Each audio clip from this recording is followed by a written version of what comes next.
আজ সোমবারের সকালে প্রভাতী শুভেচ্ছা জানিয়ে আজকের ব্লগটি শুরু করছি।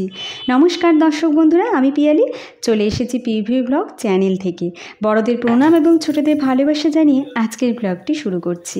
ছোট ছোট অনেকগুলি সুন্দর মুহূর্ত আজকের সারাটা দিন কিভাবে কাটিয়েছি সেটাই তোমাদের সাথে শেয়ার করব। এখন সকাল 7টা বাজতে 15 মিনিট বাকি। চলে এসেছি বাইরে। তোমাদের এর আগেও বলেছিলাম যে সকালবেলায় একটু বাইরে এসে বেশ কিছুক্ষণ সময় কাটাতে পারলে গাছপালা, পশু পাখির আওয়াজ এইগুলি সারাটা দিনের অনেকটা এনার্জি বাড়িয়ে তোলে। গাছের দিকে তাকিয়ে এমন সুন্দর মিষ্টিমধুর আওয়াজে মনটা অনেকটাই ভালো হয়ে গেল না? জানি আমার মতো তোমাদেরও কিন্তু বেশ ভালো লেগেছে। এবারে নিয়ে যাই সোজা রান্নাঘরে। আমাদের মহিলাদের বেশি সময় কিন্তু কাটে এই রান্নাঘরেই। আর রান্নাঘরে এসে আজকে আমি এখন তোমাদের সাথে শেয়ার করব এর আগের দিনের ব্লগে বলেছিলাম আমি যে স্মুদিটা খাই সেটা। আজকে সকালের জলখাবারে আমি এটাই তৈরি করে নিচ্ছি। এর জন্য বেশ খানিকটা ওই বুট ভাজা মানে ছোলা যেটা কাঠখোলায় ভাজা থাকে সেটা নিয়ে নিয়েছি। তার মধ্যে দিয়ে দিলাম বেশ খানিকটা পরিমাণে আমন্ড, বেশ কিছুটা বীজটা ছাড়িয়ে খেজুর মানে 2 থেকে 3টে দিয়েছি, আর দিয়েছি বেশ খানিকটা পরিমাণে কিশমিশ, কাজু। আর ফলের মধ্যে এখানে কিন্তু কলা, আপেল অনেক কিছুই তোমরা ব্যবহার করতে পারো।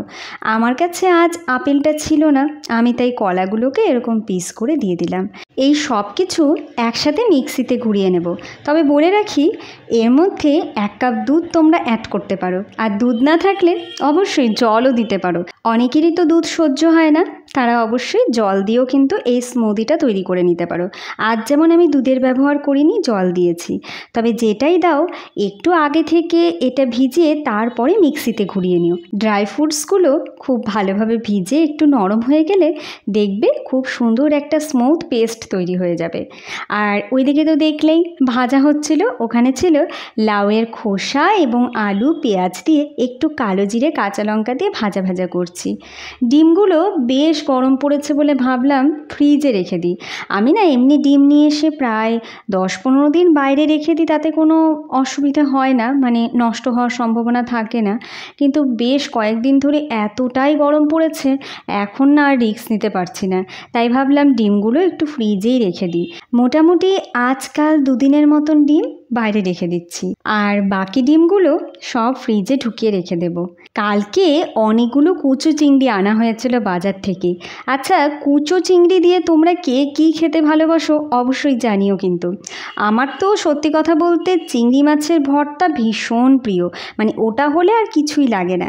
তো আজ ভেবেছি যেহেতু চিংড়ি মাছের পরিমাণটা অনেকটাই আছে, একটু ভর্তা করব আর একটু লাউ চিংড়ি করব। কড়াইটা বসিয়ে দিয়েছি। প্রথমেই আমি এখানে করে নিচ্ছি লাউ চিংড়ি।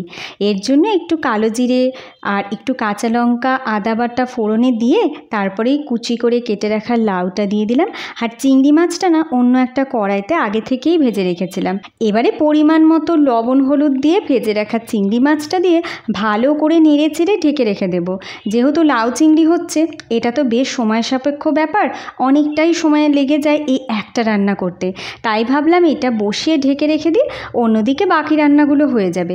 আজকের দুপুরের মেনুতে থাকছে লাউ চিংড়ি, চিংড়ি মাছ, পটল দিয়ে ভর্তা বা বাটা যাই বলো না কেন, যাই হোক। আর থাকছে পাতলা মসুরের ডাল আর লাউয়ের খোসা আলু ভাজা। ব্যাস, একটু শসা লেবু গরমের দিনে তো রাখতেই হবে। এই হলো আজকের দুপুরের মেনু। এবারে তোমাদের সাথে শেয়ার করছি কিভাবে আমি চিংড়ি মাছের ভর্তাটা বানিয়ে নিচ্ছি। এর জন্য আমি কড়াইতে বেশ খানিকটা পরিমাণে কিন্তু কালো জিরে দিয়েছি, অনেকটা পরিমাণে। আমার কালো জিরে আর রসুনের পরিমাণটা এই রান্নায় একটু বেশি দিলে খেতে ভালো লাগে, তাই আমি রসুন আর কালো জিরেটা একটু বেশি করেই ব্যবহার করি। এবারে কালো জিরেটা ভালো করে একটু পুড়ে গেলে তার মধ্যে দিয়ে দিচ্ছি চিংড়ি মাছ, লবণ হলুদ দিয়ে একটু ভাজা ভাজা করে নেব। খানিক বাদেই এর মধ্যে অ্যাড করব আমি এখানে খোসা সহই কিন্তু 2খানা পটল কেটে রেখেছিলাম। এর আগে না আমি পটলের খোসা দিয়ে চিংড়ি মাছটা এইভাবে ভেজে বেটেছিলাম, সেটাও বেশ ভালো লেগেছিল। তারপরে আমি একটু পরিমাণটা বাড়িয়ে নেওয়ার জন্য ভাবলাম এর মধ্যে আর খোসা না ব্যবহার করে একবারে খোসাসহ পটলটাই পাতলা পাতলা করে কেটে ব্যবহার করব। আজকে দেখো সেইভাবেই কিন্তু করেছি। আর দিয়ে দিলাম বেশ অনেকটা পরিমাণে রসুনের কোয়া। এখন একসাথে এটা নেড়ে চেড়ে লাল লাল করে ভেজে নেব। ঝালের জন্য এখানে অনেকেই তোমরা শুকনো লঙ্কা খেতে চাইলে ব্যবহার করতে পারো বা গুঁড়ো শুকনো লঙ্কাও দিতে পারো। আমি কিন্তু কাঁচা লঙ্কা দিয়ে আজকে করব। একটু বেশি পরিমাণে কাঁচা লঙ্কা এর মধ্যে দিয়ে দিলাম। ব্যাস একসাথে ভালো করে দেখো নাড়াচাড়া করে ভাজতে ভাজতে কালারটা যখন এরকম একটু গোল্ডেন হয়ে যাবে, মানে একটু লালচে লালচে হয়ে যাবে, তখন গ্যাসটা বন্ধ করে এটা ঠান্ডা হতে রেখে দেব। অনেকটা সময় হয়ে গেছে, ঠান্ডাও হয়ে গেছে। এখন এটা শিলনোড়ায় বেটে নেওয়ার পালা। আমরা যতই না ওই মিক্সিতে বেটে নিই, আমাদের কিন্তু মানে আমার ব্যক্তিগতভাবে মনে হয় এই শিলনোড়ায় বাটার একটা টেস্ট আলাদাই রয়েছে। জানি না তোমাদের কার কী মতামত, অবশ্যই তোমরাও তোমাদের মতামতটা কিন্তু কমেন্ট বক্সে জানিও। সত্যি কথা বলতে সবসময় শিলনোড়ার ব্যবহার করাটা আমার পক্ষেও সম্ভব হয়ে ওঠে না। খানিকটা সময়ের অভাব বলা যেতে পারে, আবার খানিকটা বলা যেতে পারে পরিশ্রম করার ইচ্ছে খুব একটা না থাকলে যা হয়, মানে অনেক সময় মনে হয় থাক আবার সেই পাটা পুতো এইগুলো ব্যবহার করব, মিক্সিতেই বেটে নিই। তবে এইভাবে বেটে নিলে কিন্তু এর স্বাদ দ্বিগুণ বেড়ে যায়। দেখো আজকে চিংড়ি মাছের ভর্তা একদম রেডি হয়ে গেছে। আমার তো এটা হলে আর কিচ্ছুটি লাগে না, গরম গরম ভাত আর চিংড়ি মাছ বাটা, ব্যাস একদম তৃপ্তির খাওয়া, যেটাকে বলা হয় পরম তৃপ্তি। আজকে তোমরা যারা আমার এই ব্লগটা দেখছো অবশ্যই কিন্তু কমেন্টে জানিও তোমরা কে কে আমার মতো চিংড়ি পাগল রয়েছো, মানে চিংড়ি মাছের ভর্তা খেতে পছন্দ করো। এখন যাচ্ছি হেমরাজের জাদু দেখতে। এই হেমরাজের জাদু অনেক দিন ধরেই আমাদের এখানে চলছে বালুরঘাটে, তবে জানো তো সময়ের অভাবে সেইভাবে আসা হয়ে ওঠেনি। আজ নাকি একদম শেষ দিন, আজকেই এই শো হয়ে হেমরাজ চলে যাবে। তাই ছেলে ভীষণ জেদ ধরেছে জাদু দেখতে নিয়ে চলো। ও স্কুলের সাথে গিয়ে অবশ্য দেখেছে, তাও বাবা মার সাথে দেখার মজা তো একটা আলাদাই রয়েছে। তাই সকলে মিলে জাদু দেখে বাড়ি ফিরলাম। বিকেলের আকাশটা দেখো কি সুন্দর না, একদম শান্ত স্নিগ্ধ একটা পরিবেশ।